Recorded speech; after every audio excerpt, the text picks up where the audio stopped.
And now, a special holiday presentation.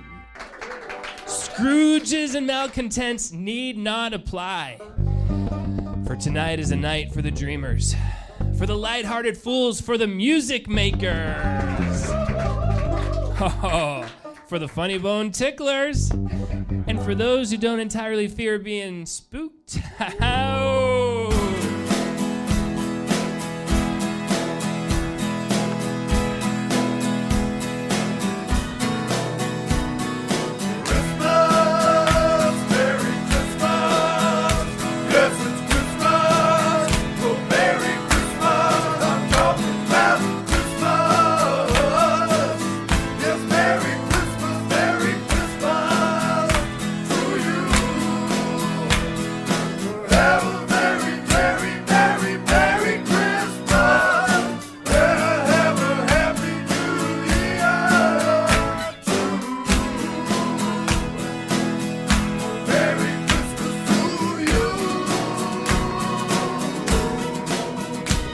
You're listening to the sweet sounds of the After Movie Diner with your host, John Cross. Ladies and gentlemen, there has been made this very year at this Yuletide, quite simply the greatest Christmas special the world has ever seen. From this year forward, the Charlie Brown Christmas Special, Rudolph the Red-Nosed Reindeer, any specials that you particularly love will be thrown out, spurned, set fire to, spat on, in exchange for this, the best Christmas special, hands down, ever made. It's Motern Media Christmas Special!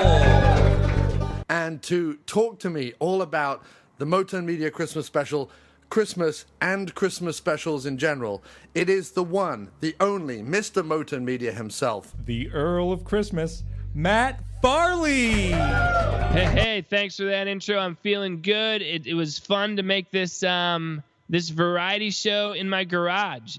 That's really what it was, and we had a gosh darn blast, and we couldn't have done it without you, John Cross. You're a big part of it, and what a blast, huh? Did you have as much fun as me? I had all of the fun. There was not a dull moment. I could not believe that you and Charlie let me indulge my sketch comedy whims of putting on silly wigs, ridiculous costumes, doing voices, getting into character. I mean, I don't know if you know this about me, Matt, or if I've talked about it on the show, but back in the day, when John Wallace and myself were writing comedy sketches, because the first creative thing I did after kind of cartooning, because I used to draw little cartoons when I was in junior school, was that John and I would write comedy sketches. And we did it for years and recorded them on audio cassette tapes. We've got hundreds and hundreds and hundreds of hours of me and John doing ridiculous comedy sketches. And then when we were about 15, 16, we used my dad's video camera to film some of them. So to me, it threw me right back at those halcyon days that we were talking about when we were talking about your album, Let's Go Camping, about how it was a look back at the friends you have then, the friends you have now. It just, it filled me with all sorts of joie de vivre. I was very happy.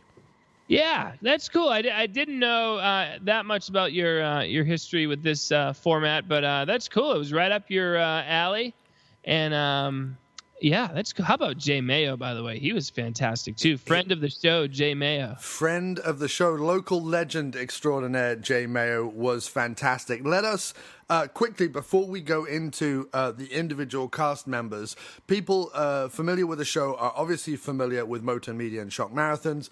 They should be by now very familiar with your film output.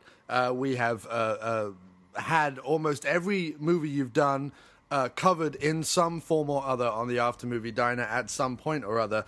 So just, people know that stuff, but explain the genesis and the idea of this Christmas special. What can people expect when they sit down to see it without giving too much away? I make sweet sounds. Okay. The idea, well, first, dance. I want to put out a monthly variety show that competes with Saturday Night Live, and to film it in my garage, which is a crazy idea, and it's impossible. It's very hard to make money off that, and it's time consuming, and so I've put that idea way on the back burner. But still it was like itching in my head. I was like, I really want to do a variety show in my garage.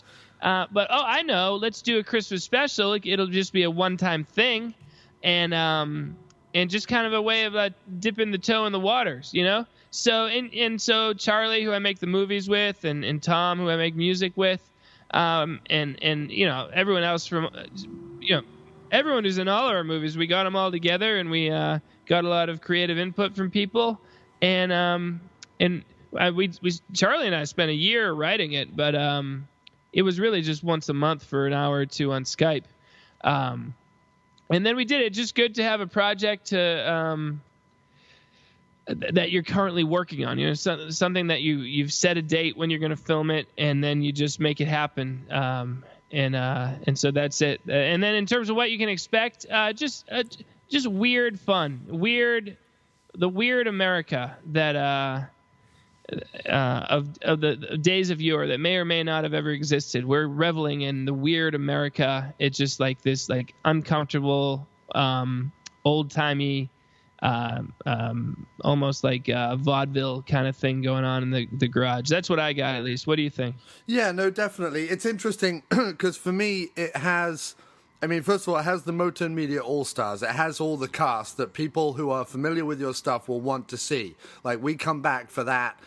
So I can assure everyone listening who is a fan of yours already, you know, you will get McGee, you will get McHugh, you will get Tom Scalzo, you will get all the greats, the Motern Media All-Stars. However, in terms of like the vibe of it, it's sort of interesting because I heard you talking on your podcast, the Motern Media Infomercial podcast, about this sort of idea of weird America and that kind of nostalgia for America that never was, that kind of has, you know, a little bit of that 50s halcyon day feel, but also a little bit of that kind of beatnik thing, also a little bit of sort of the surrealism and road movies and all that kind of stuff that we kind of associate with America at a certain time. And it has all of that. It definitely has all that. And I've said it before about sort of Freaky Farley especially, but your other films as well. They have that there's a sort of naive charm to them, but also like a kind of weirdness to them as well, which is wonderful. And I think in a weird way, the Christmas special is as close to Freaky Farley just because of all the odd characters that show up. Like in Freaky Farley, you know, you have like the town poet and the town ninja and the town peeping Tom, and there's this idea of this sort of like crazy ramshackle town full of all these sort of mad individuals. And this is almost like the Christmas special that will be shown on PBS or something in that town that Freaky Farley was in. You know what I mean?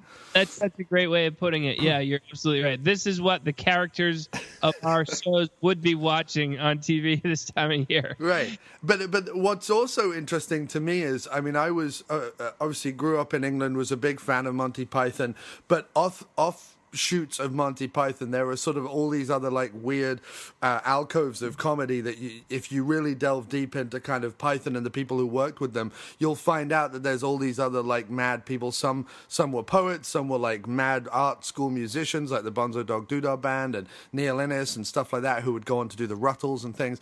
And there's this sort of long sprawling surrealism comedy that was very loose and ramshackle. Like if you see the old footage on YouTube of the Bonzo Dog Doodah Band from a TV show called Do Not Adjust Your Set, and they used to do these really theatrical performances of songs like the Monster Mash or things like that, but they would do these like mad theatrical things with props and costumes and monsters and all sorts of stuff, and it while it is very American, your stuff, it also reminded me of that. It has like that weird art school surreal, almost madcap aspect to it, and you know, I cannot thank you enough because my deepest love of like surreal comedy and committing weirdness to film, the fact that I got to perform a Tom Waitsian version of a Mose Haven song, Guilt the Hard Age Thing, while wearing something that kind of made me look, yes, a little bit like a kind of beatnik poet, but also a bit like a librarian, while the River Beast from Don't Let the River Beast Get You and Santa first fight and wrestle and then start dancing together and end up hugging. To me, like I can't tell you, Matt, but that is like top 10 things I've ever done in my life. That is captured on camera, and I'm not even being hyperbolic. That's true. I just love weird stuff like that. Guilt, a hard-edged thing. You agree with me, my friend. Write yourself a letter, one you know you'll never send. It's time to rest these weary bones. Yeah, it's wonderfully weird, and it's I feel like we do too good a job of disguising our intelligence in a lot of these things. Like, I feel like the average, a lot of people would watch it and just think we're dumb, which is a shame, But for those who catch on to what we're doing, I think they appreciate it a lot. Also, on another note, we're thinking of releasing the soundtrack. Can I get a verbal permission to release that version of Guilt of Hard Edge thing? Of course, because I would just listen. You would make so much money on Spotify because I would just play it over and over and over again.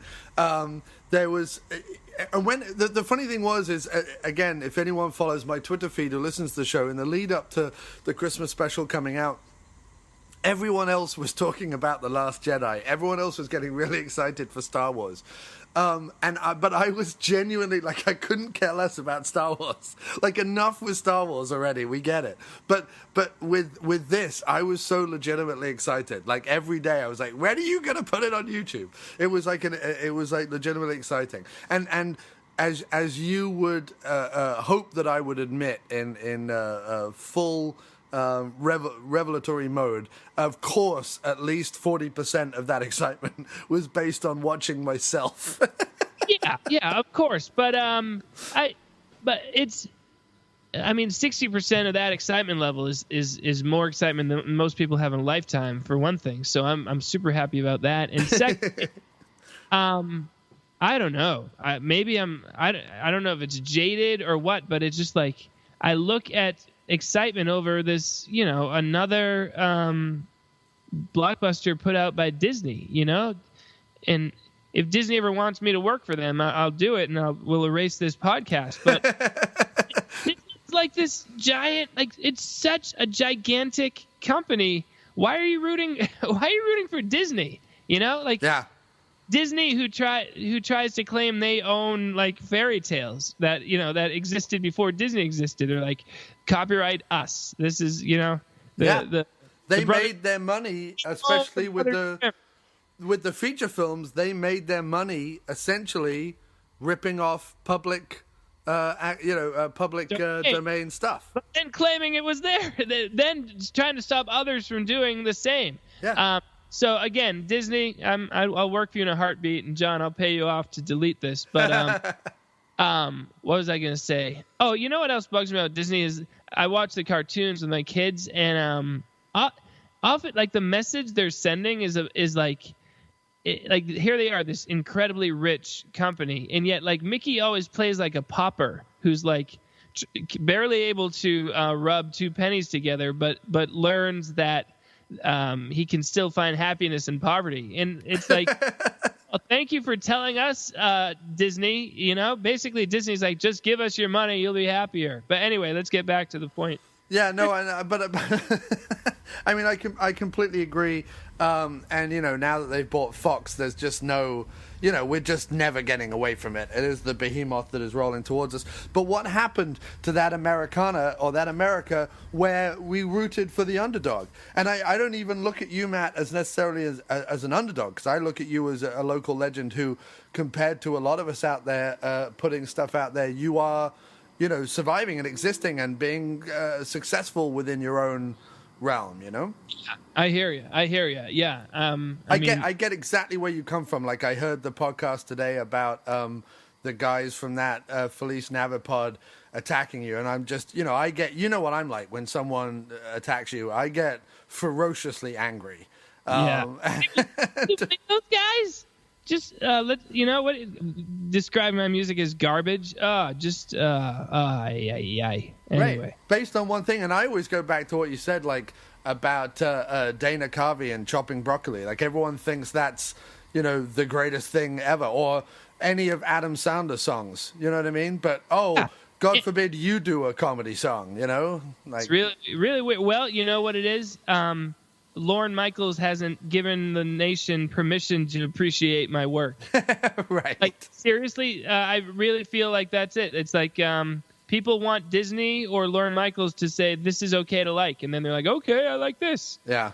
It's like and not I like plenty of big budget stuff too, but it's just like there is a certain closed-mindedness towards independent stuff that gets me a little angry sometimes. Yes, indeed. But that is why you have the After Movie Diner podcast, which exalts such independent offerings as true. We talk about how the characters in my movies would be watching the Christmas special, but it's kind of like we're doing that. We're creating our own thing where you're reporting on something as if it's important, and that something is the Christmas special, and it is important. Like the only reason anything else is important is because other people are reporting on it, and so we're fighting back in this little thing we're doing, and we're losing, but hey, we're going down swinging. We're doing it, dude. We're doing it. So there's a few points that I want to talk about. So what Christmas specials, if any, do you remember from your childhood or now that are your favorites, or that you would suggest people go out and see, or ones that may have influenced your Christmas special? Okay, I haven't seen all that many. It's I feel like you see like clips of like things from the 70s, but here and there, but you don't actually see the whole thing. But the one Christmas themed show that's made that I've gotten the most joy from is the Garfield Christmas cartoon that came out in the late 80s, and I even bought it to show to my kids, and it's just a little 30-minute cartoon where Garfield and John go to John's parents' house to celebrate Christmas, and it's so like innocuous. There's no trouble to deal with.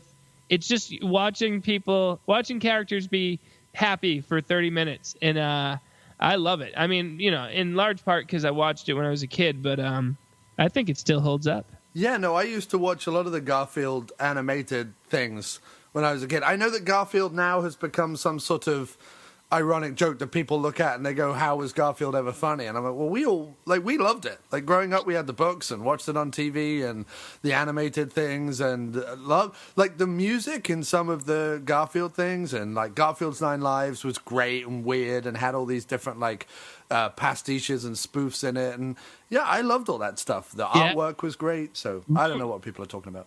Lou Rawls does the singing in the Garfield Christmas special. It's awesome. Lou Rawls, and then you have there's the weird Bill Murray connection, which is that Lorenzo Music, who does the voice for Garfield in the animated version, also does the voice for Peter Venkman in the real Ghostbusters cartoon. And then, of course, Bill Murray, who played Peter Venkman in Ghostbusters, would end up voicing Garfield in the live-action movies. I did not know that. That is fascinating. Yeah. It's this whole, like, Lorenzo Music, Bill Murray Leviathan that snakes throughout mass media. But yeah, that's fantastic. So obviously SNL is a little bit of an influence on the Christmas special, but were there other things? Were there other kind of comedy sketch shows that you watched growing up? Because I feel like the variety show, as we all knew it, has sort of been taken over by just the late shows. So all the late shows, they have a bit of comedy, a bit of music, and then they sit down with some guests and are not very interesting, But those proper, like, variety shows, I don't really think that we get much anymore, do we? No, I mean, the only thing we kind of get is like Dancing with the Stars in terms of format, where it's, and we even have judges at times in our thing. But the main thing I wanted was I wish Saturday Night Live episodes were cohesive, that there were themes and plots running from the start of the show to the end of the show, which is something they pretty much never do. I can think of one time they had I saw them doing a running gag throughout an episode, but I've always wished they did that. So I made sure when I did it that I did. And then the other thing that I wanted, like, format wise, was like the way that sports are reported are given to us on TV, where there's like the play-by-play guy, but then there's a sideline reporter, and then there's always a press conference at the end of the game. Yeah. So I was trying to get as many elements of a sports broadcast into our variety show. So that was my main inspiration. Yeah, and I think that it's interesting because that's what you were saying earlier about, like, you could turn this on and people would just think, well, this is stupid, or this is silly, or they wouldn't get it, they wouldn't be able to dial into it. And I think it's interesting. On the creative end, there is a thin line in presenting something that's very silly but in an intelligent way, or there is intelligence within the silliness. And Python is probably the best example of that. But equally, the audience has to participate with an understanding that, first of all, being silly is glorious. Like, that's the first thing. To condemn it for being silly is ridiculous, because being silly is what we need right now. Everyone needs silliness. Like, we can't get enough of it because there isn't enough of it about. So that's the first thing. But also, an audience needs to dial in and realize that there are themes and motifs and ideas and pastiche and all the rest of it. And just like your films, it doesn't come from an obvious place, yet it completely touches the heart and head of the people watching it. Nice. Yeah. Thanks. I wish I could do it. I wish I could do it every month because it was so much fun. And in terms of writing, just like, my ideal situation is to have to produce an hour of entertainment every month would be so wonderful for me, because it's just like, all right, got to get to work because we have to. Well, even if I couldn't come and physically be in Massachusetts to film it every month, I would commit to doing one filmed sketch in New York that was either written by you or written by me in order to fit in with whatever the theme of the show was, and to be included in all those specials. I would film at least one comedy sketch a month to be included in the specials if I couldn't make it up there. Yeah, and it was stuff like that was fun, like we did with all the greetings from different people that we interspersed throughout the show, where different, celebrities in our world at least popped in to say, hey, Merry Christmas, and Sleason, I hope you get your Christmas spirit back, which is just like a funny thing to have it. And it's really funny that it premiered in Toronto on the big screen, but we hadn't finished editing it yet, so they were able to film all the people watching it wishing Sleason a Merry Christmas that we then dropped into the finished product. Isn't that cool? That was amazing. I absolutely loved that. And it made the wait. After I knew it had premiered in Toronto and then there was going to be a wait for it to go on YouTube, it made the wait worthwhile, because I was like, there's at least this mad meta element that Tom was talking about on the podcast in the show, and that's fantastic. And yeah, it's just so great that you have all those people. The Dying Elk Herd were in there. Kyle was in there. You had Ollie from Australia. And I love that. I love when you're able to just put all those elements together and it flows really nicely. Do you know who else was in the Motern Media Christmas Special? You know him on Twitter as Odilon Green, and we all affectionately call him Seth. We have a mutual admiration for the beard, and on this particular podcast right now, he is our first official musical guest with a song all about polar bears that he assures me is incredibly Christmassy. It's Odilon Green with a song about polar bears. Some polar bears were wandering up near the North Pole, looking for a tasty seal to eat. When they came upon 9 reindeer playing in the snowy cold, the bears rejoiced, for venison is a tasty treat. They devoured each and every reindeer on that frigid plain, but though bears waste not one would eat the nose of the smallest reindeer carcass, because though it sounds insane, it was so shiny, some even said it glows. The polar bears ate the reindeer. The blood flowed on the ice. The polar bears ate the reindeer. That wasn't very nice. When Santa came upon the scene, at first he was upset that the bears had eaten his sleigh-pulling team. But he quickly came to see that there was no cause for regret, and his twinkling eye soon regained its gleam. He was sick of gun nuts shooting at him every Christmas Eve, drawn by the red light, shooting across the night. But when it snows, polar bears are much harder to perceive, and if attacked, well, polar bears can bite. The polar bears saved Christmas. The sleigh cut through the sky. The polar bears saved Christmas. Who knew polar bears could fly? And Santa's favorite part about his new troop of bear was the gentle reminder they gave kids to care about the true meaning of Christmas, to be kind and to share. For tots who are not had better beware. A child who is sweet will get lots of great toys, and sugary treats and snuggles and joy. But children who are sour and their parents annoy will be eaten up whole, whether a girl or a boy. The polar bears saved Christmas, but don't be naughty, do not cry. The polar bears saved Christmas, 'cause if you're not good, then you'll die. And you can find that song and 6 other songs exactly like it on I Came Up With Better Songs for 5 Motern Media Titles, OK, by Odilon Green over at odilongreen.bandcamp.com. That's ODILON green.bandcamp.com. Go check it out and buy it. Give the man some money, won't you?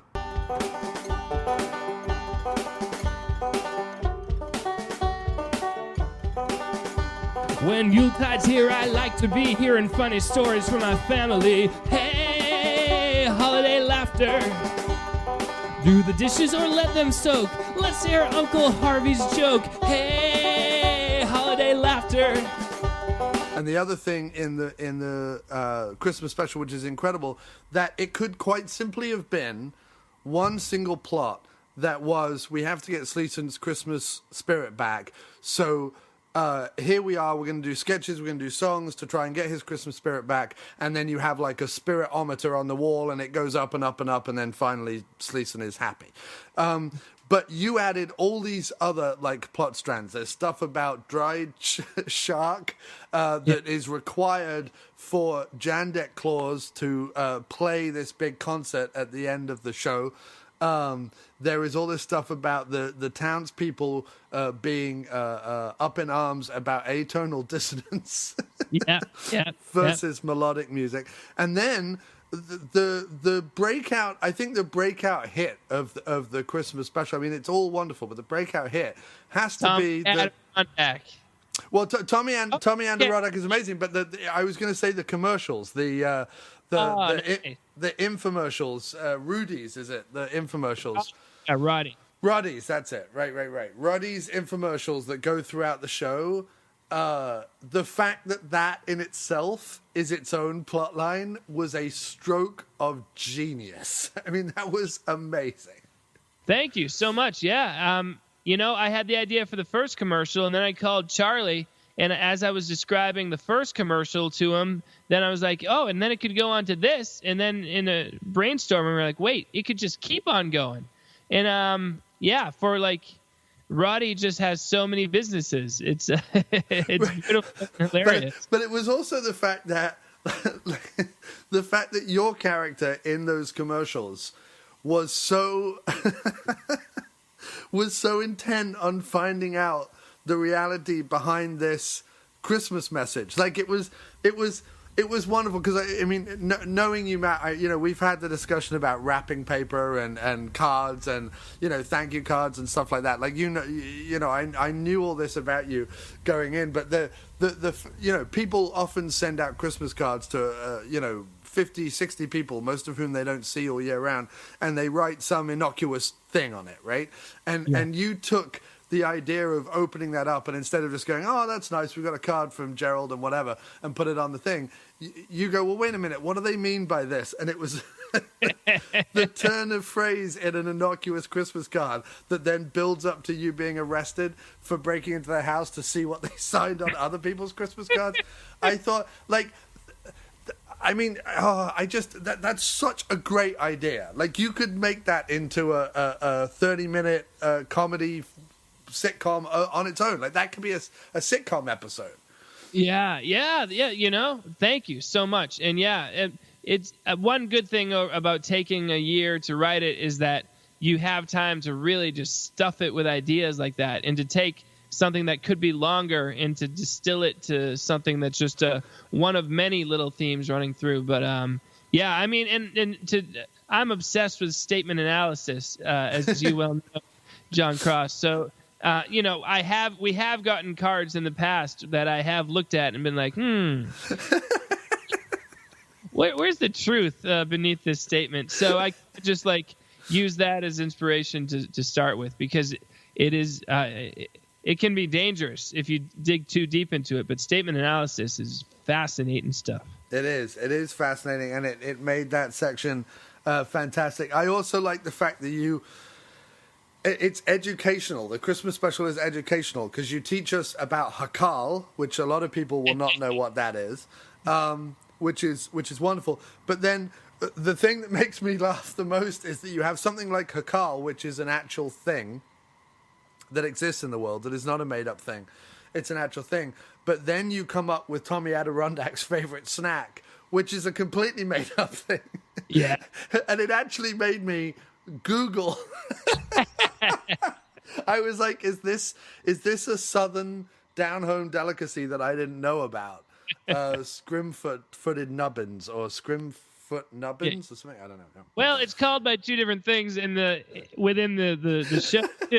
He calls them slim-footed nubbins, but I call them scrim-footed nubbins. So it's up to debate, but neither one are real things. No, but you had me at it because I was Googling it. I was like, I Googled Hakal. I was like, oh, okay, there it is. And then I Googled, and I was trying all the different things. Like, maybe it was scrim or crim or sim, and now I was just searching nubbins. Charlie came up with that. In the Hakarl, Tom told us about Hakarl, unrelated to the Christmas special. I don't even know why, he just brought it up. And I was like, ooh, we got to get Hakarl into this Christmas special. And it's fun. Like Charlie told me about how Marie Antoinette's diamonds are rumored to be in New Hampshire for one way or I was like, let's hurry up and put that in the script. So, again, good reason to take, if you take a year to write it, every kind of weird, obscure thing that comes into your radar, you can then put into the script. Well, it's wonderful, and it makes it so varied and so vibrant that you can watch it, as I have done now, 5 separate times all the way through, still notice new things and still get excited. So we started the show going through some of the performances. Let's run down some of those characters if you still have time, Matt. Of course, I could talk about this all day. Yeah, excellent. Let's start with our friend Jay Mayo. Let's start with Jay Mayo, the local legend, host of Hold the Mayo podcast.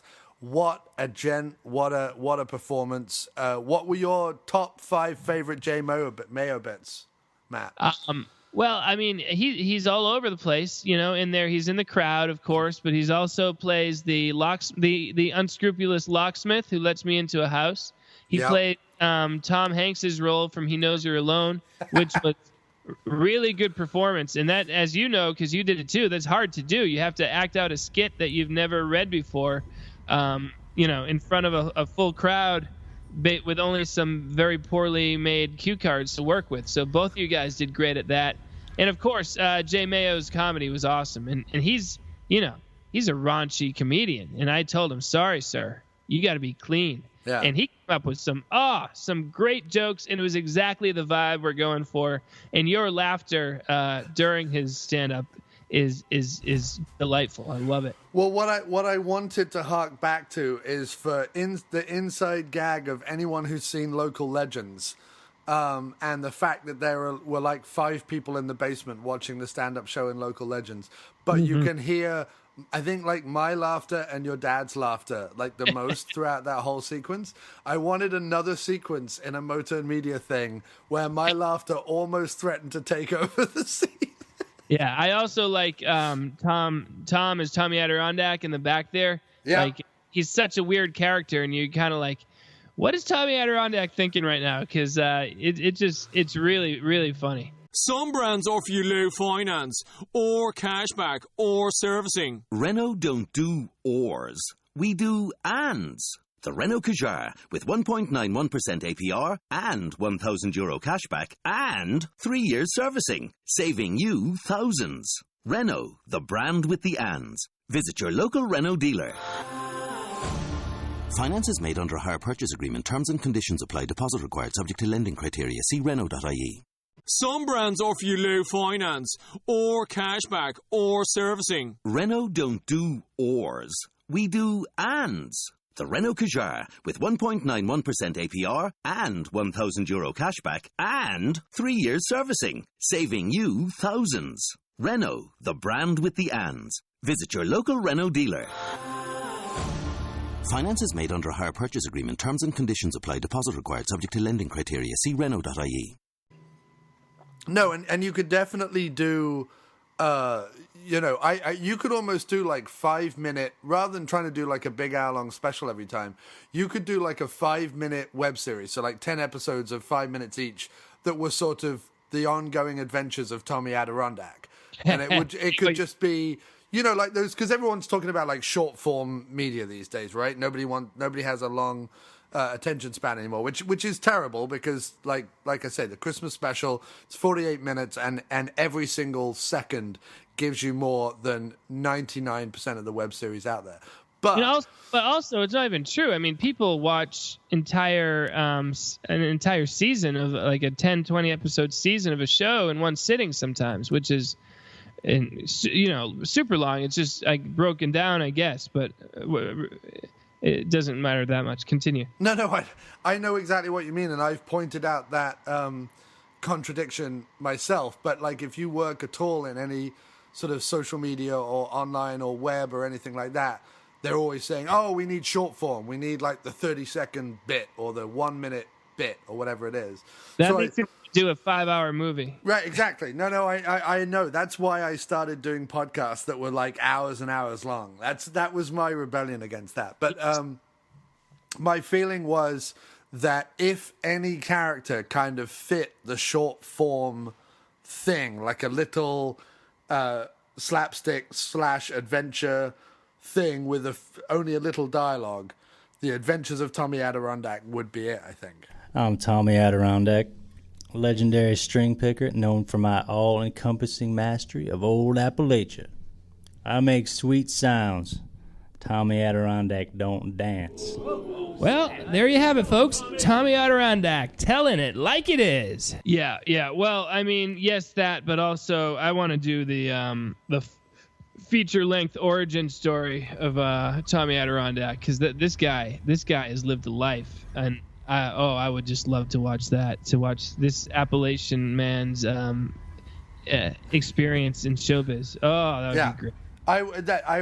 I would completely and utterly watch that. And I know it's been done a lot, but, you could do a mockumentary quite easily with sort of, you could write bits out, like you did with the Roy, the audio version. But you could write that out, and we could all film ourselves as like talking heads, and you could put like, this is the professor of music from the University of whatever, or this is Jeff Assel from the whatever. Like, you could just come up with names and things, and then we could do like a mockumentary story about Tommy Adirondack with then vintage footage that was shot of like Tom doing various things. Clips of him doing TV shows, and oh my God, that's so good. Yeah, that's what you need to do. And I know like the Rock mockumentary or whatever has been done a lot, but I still say there's jokes to be had, and just the idea of superimposing Tom onto like the Tonight Show stage from 1968 or something. That would be really fun. Really fun. Give him like a big, thick 60s hair and stuff, like he's been around for 50 years or something. Like he's like a Willie Nelson character or something. That would be fantastic. But yeah, so we have Tom as Tommy Adirondack. I mean, Tom Scalzo's always good bang for your buck. You really can't go wrong with Scalzo. You got to put him in the films. You got to put him in the shows. He's the quiet glue that holds together the Motern Media universe. Would that be correct, sir? Yes, and we love to give him voice to the chore of doing voices too. That's fun. He goes for it every time, no questions asked, and I mean he's good. I mean Tommy Adirondack, the name, he came up with the name, and then we just kind of went from there. So so he's huge. Then there's Chris Peterson, who we call Pete, and he plays Jandak Claus. Oh my God, how good is that performance? He's incredible as Jandak Claus. Love that. However, my favorite thing is him doing the the like manic-eyed host. Who's he trying to be? He's kind of like the sideline reporter in a sports game, or like Ryan Seacrest. Ryan Seacrest, right. Yeah, I was trying to think of the name, Ryan Seacrest. But yeah, he's meant to be like this Ryan Seacrest character, but he seems both excited but also strung out at the same time. So he's like, so here's the history time, and he's like completely wired, like he's been up all night and he's had to take something to keep him awake through the show. It's incredible, just fantastic. Has me laughing every time. Yeah, so he's great. My lovely wife Elizabeth is in the commercials with me, and she does a fantastic job. She'd be in more, but she had to watch the kids while we were filming. And then we brought back some legends. Sharon Scalzo, she's in a couple of the skits, and she does great. Tiffany LaRue, my cousin, she's back in there. It was just cool. Oh, we should mention Phil, who does the two Phils, but the Phil who plays Sure Shot and does the commercial for the for what's it for lawnmower repair, which is a fun moment. Yeah. And his wife, right? Is it his wife? Yeah. His wife Michelle's in there a couple times too. It's just I don't like parties, where people get around and stand around and make small talk, but this is what I want to do in terms of social time. Let's all get together and make a variety show in the garage. We have some moments where we can catch up with people, but also we're producing something that we can watch forever. So that this is in lieu of having a Christmas party. I made a bunch of people come to my garage. I absolutely love it. And I was saying about the top 10 moments in my life. One of them has to be finally in a Motern Media production, performing opposite the legend that is Sharon Scalzo. I mean, that really is up there. I mean, obviously, being in a scene with McHugh or McGee, that would be the Mount Rushmore. But Sharon's up there as well. She's a legend. She's been in every film from Freaky Farley onwards that I've seen, and she's just fantastic to act in a scene with her. I mean, that was nerve-wracking. That was deeply nervous, but wonderful. I just had to power on through, knowing that she would do all the heavy lifting because she's just such a pro.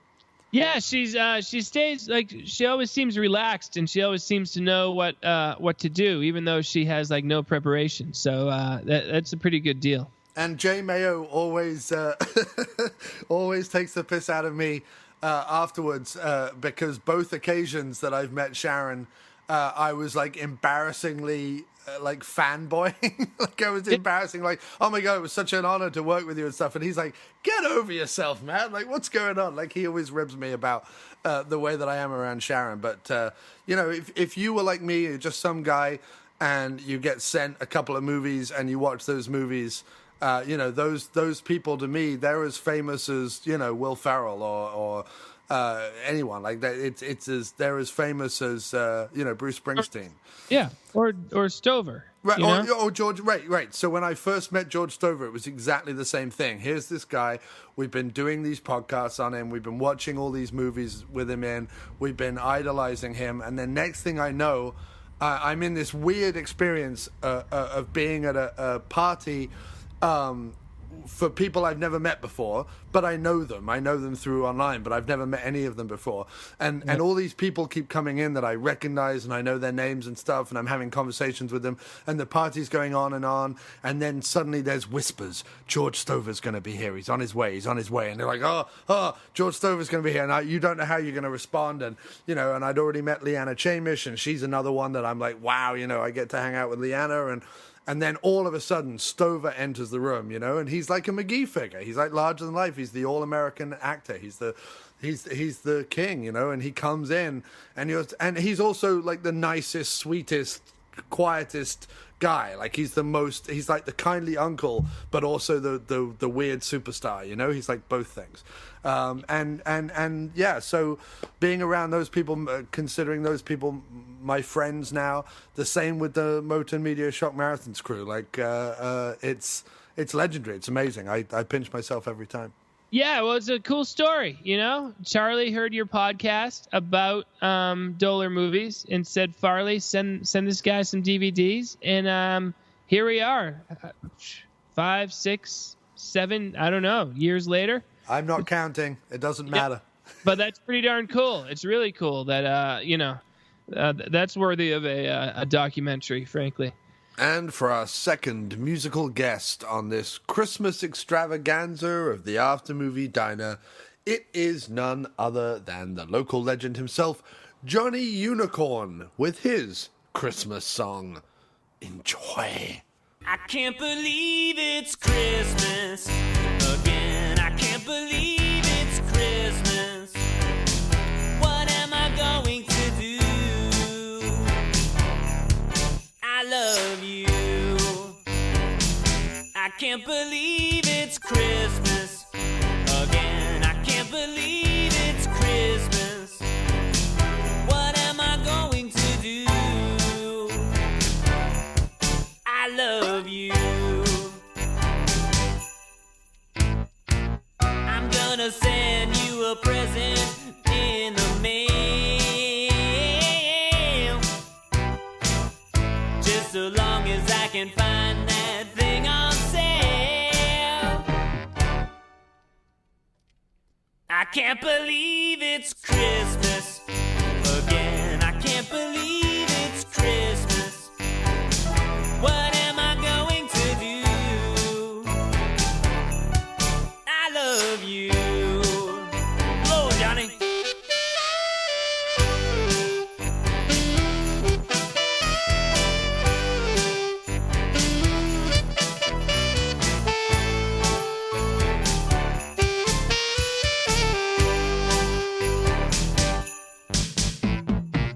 I'm gonna send you a present in the mail.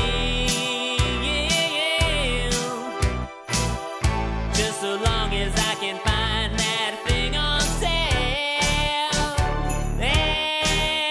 Well, I can't believe it's Christmas again. I can't believe it's December 25th again. What am I going to do? I love you. What am I going to do? Oh, I love you. What am I going to do? I love you.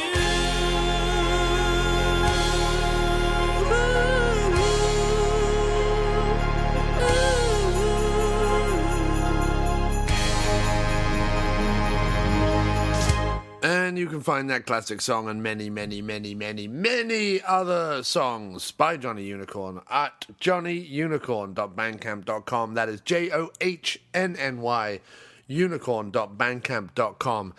I can't believe it's Christmas either. Let's get back to chatting with Matt. I remember we used to play, and it always went that day.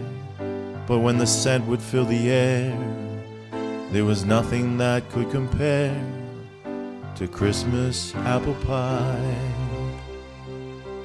We would come into the kitchen after playing with our toys on December 25th, a bunch of happy girls and boys enjoying Christmas apple pie. Well, one day, I mean, I kept threatening to make a documentary about you, and then I, did things like fall in love and get engaged, and now I'm planning a wedding, so...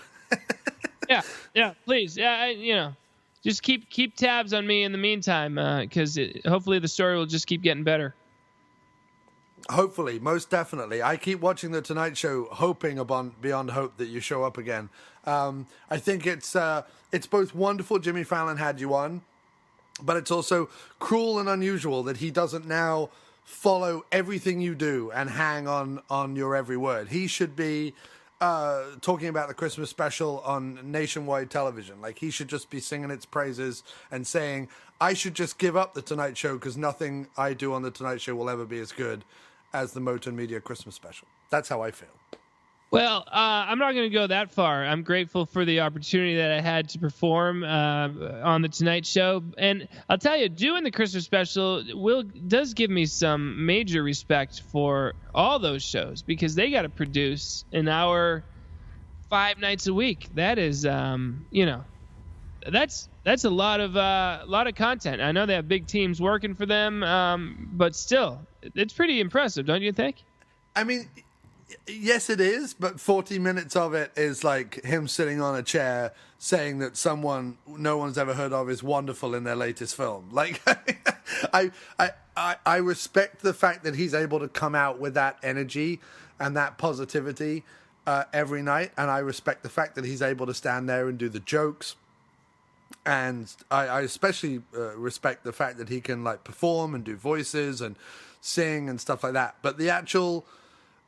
That's rare. Like, that's 1 in every 20 shows that he does something that you're like, oh, okay, that's amazing.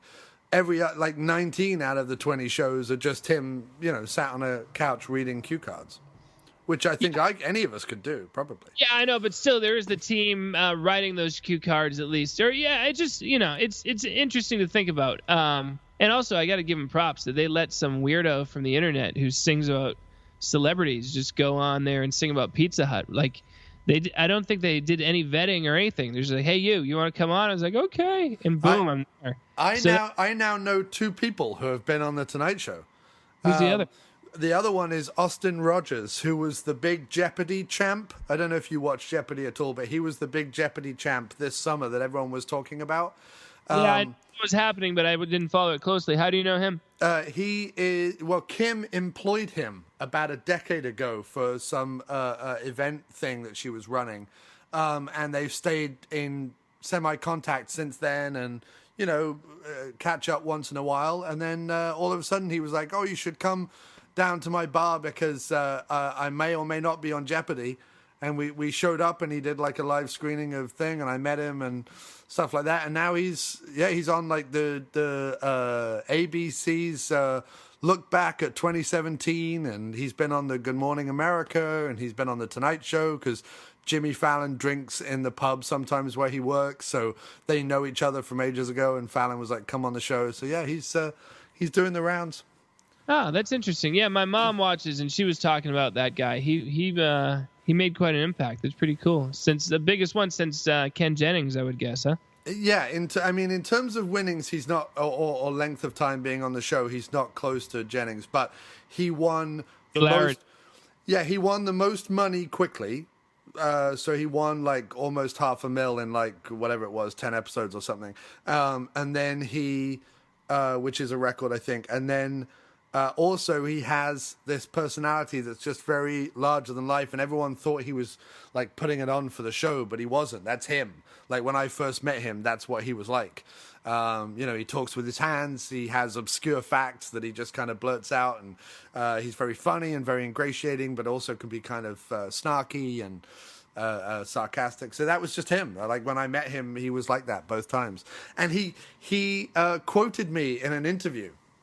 An interview he was given on some online website blog thing where they interviewed him. He said, fiance of a friend of mine who's English. No, he said a fiance from a friend of mine said this, and then he quotes me, and then he goes, but he's English, so I don't know how much he knows, or something like that. But yeah, he quoted me in one of his interviews, which I was very flattered about. Yeah, that's awesome. That's very cool. Yeah, well, it's like we're, I don't know why, but we kind of just want to be, we want to make a little bit of an impact on the world. And we're at the age where most people would give up, but we're still just like still knocking on the door, still at it. And, you have moments of success and then moments, I was super happy to release the Christmas special, and then you look at the view counts and you're like, 700 clicks. That's great. But then you check out how many minutes it was actually watched, and it's like, less than 100 people actually watched the whole thing. And then you're sad, but then it's like, hey, 100 people watched the thing we did. If we had filled up a theater with 100 people, that would be cool. So it's still cool, but it's we're not there yet, but we're on our way. Well, all that we can do to promote the Motern Media Christmas Special, we will do, as you've seen on Twitter and with this show. So let's finish up tonight's episode, sir, with just a rundown of some of your favorite Christmas moments. It can either be in movies, so like Christmas Vacation or Home Alone or something like that, or it could be in sitcom episodes that have like Christmas specials or whatever like that. So just first of all, are you a fan of Christmas? That's the first question. And then secondly, give us some of your favorite bits if they exist. Yeah, I'm a big fan of Christmas. What I like most about Christmas is, just being home with a Christmas tree and a fire in the fireplace. I don't go out of my way to see Christmas themed shows, but there's recently I've become a big fan of the movie Just Friends with Ryan Reynolds and Smart. Yeah. And the more I watch it, the more I think it's a great movie. And it's not specifically a Christmas movie, except that he's back in his hometown around the holidays, and it's got Christmas lights and just the cold northeast weather, and the whole idea of coming home after trying to make something of yourself out in the world, and I just get goosebumps, and it's a broad comedy in many ways, but they kind of hit the nail on the head about just like the hometown thing. Have you ever seen it? I've never seen it, so I'm aware of what it is. Is it the one? It's not the one where it is where he used to be fat and now he's thin or something. Yeah, and I know it's like, wow, that's a real original. It's a real original thought. I know it's not that original. No, I'm just saying that's what I remember from the trailer. I think.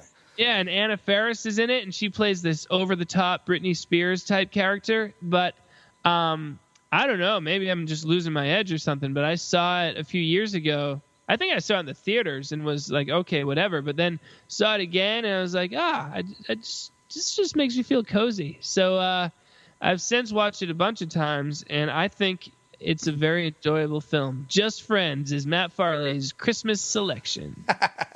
So there's a lot of talk around this time of year every year about a war on Christmas, which I don't really understand, because everywhere I go in New York City, which is the most diverse and liberal city, people talk about this diverse liberal city. Everywhere I go is Christmas everywhere. So I don't know about this war on Christmas, but would you say there is a war on the independents, as we see companies buying other big companies, and net neutrality going away, and possibly having to pay extra to upload stuff to YouTube and all that other stuff? Do you think there's a war on independence, Matt, and how do we fight back? Okay. First, we are living in the best time to be alive in the history of mankind, and especially for people like us, the independents. I was able to film a Christmas special, and then anyone on Earth can watch it on their TV. For most, did you watch it on your TV or on your computer? Both. Yeah, that's amazing. And so a lot of people get yes, it brings you down to know about these giant media corporations that are merging to become even bigger. But on the flip side, we can do this. We can create stuff, and at least we can get it out there, which really was not an option 15, 20, 25 years ago.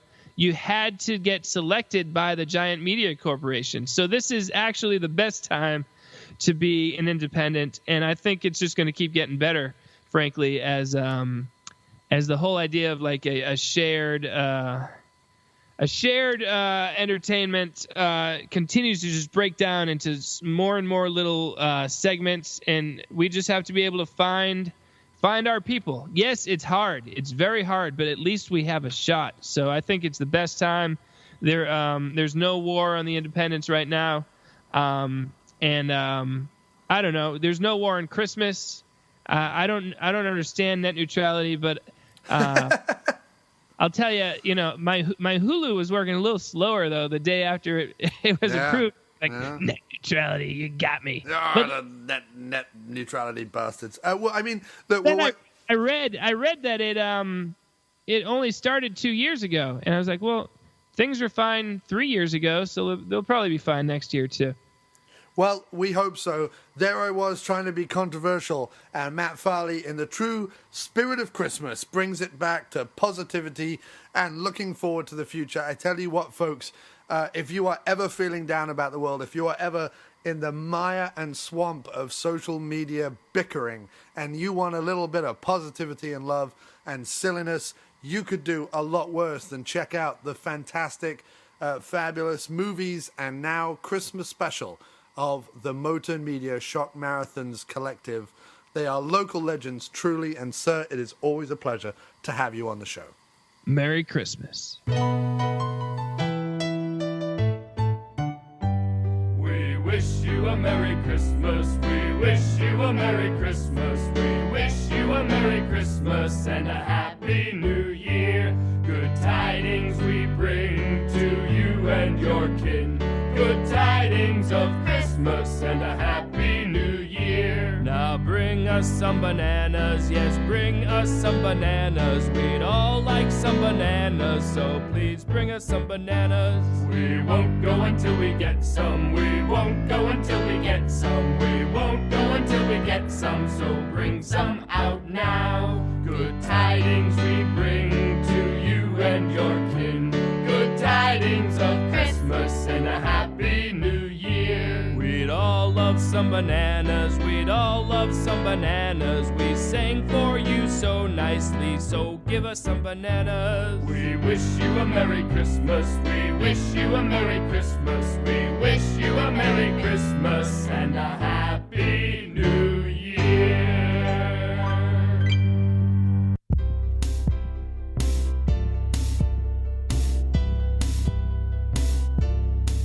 It was sitting beneath the tree, just waiting for me to open. It turned out to be exactly what I was hoping for. Thank you for my Christmas gift. Oh, whoa. Thank you for that Christmas gift. You knew exactly what I wanted. I didn't even make a list.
a Merry Christmas. We wish you a Merry Christmas. We wish you a Merry Christmas and a Happy New Year. Good tidings we bring to you and your kin.